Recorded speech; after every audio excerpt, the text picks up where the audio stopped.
और भगवान की अनोखी कहानी।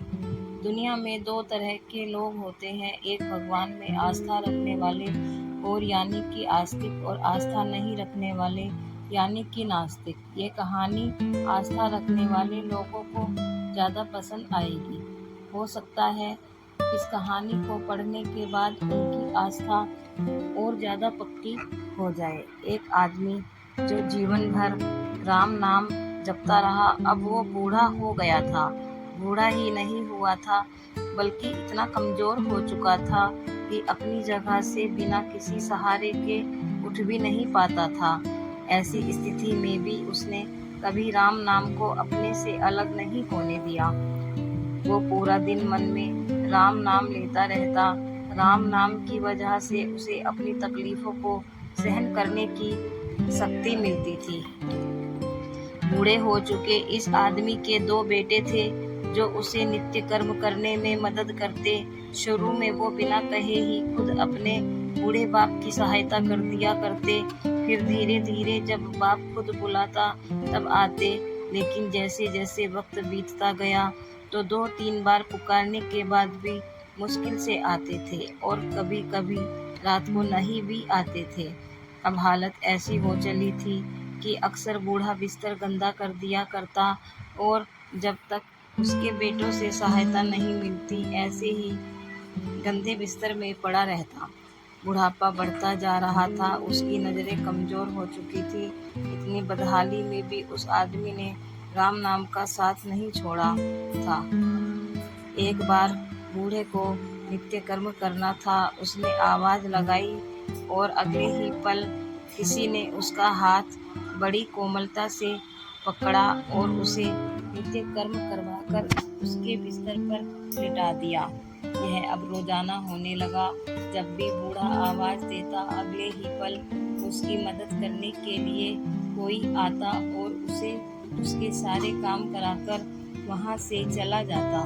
नज़र कमज़ोर हो चुकी थी, देखकर बूढ़ा उसे पहचान नहीं पाता था, लेकिन बूढ़ा जानता था कि यह उसके बेटे नहीं हो सकते, और वह स्पर्श भी उसके बेटों का नहीं था।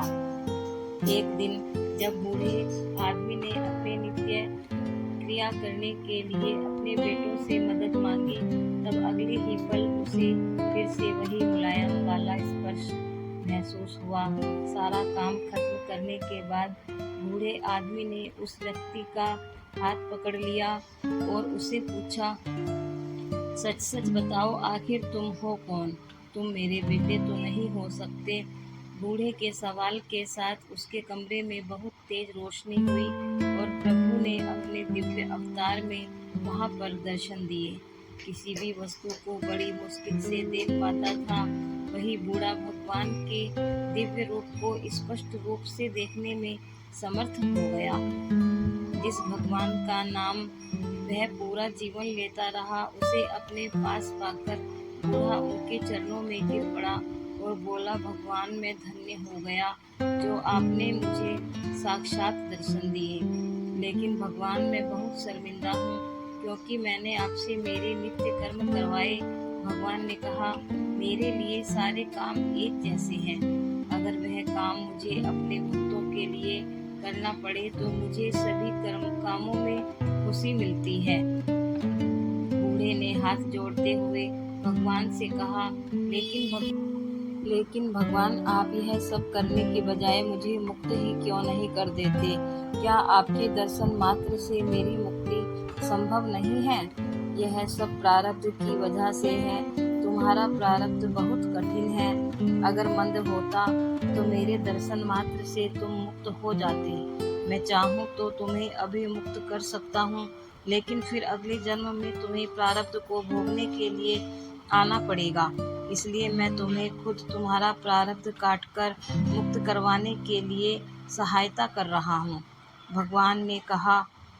इतना बोलकर भगवान वहाँ से अंतर्ध्यान हो गए।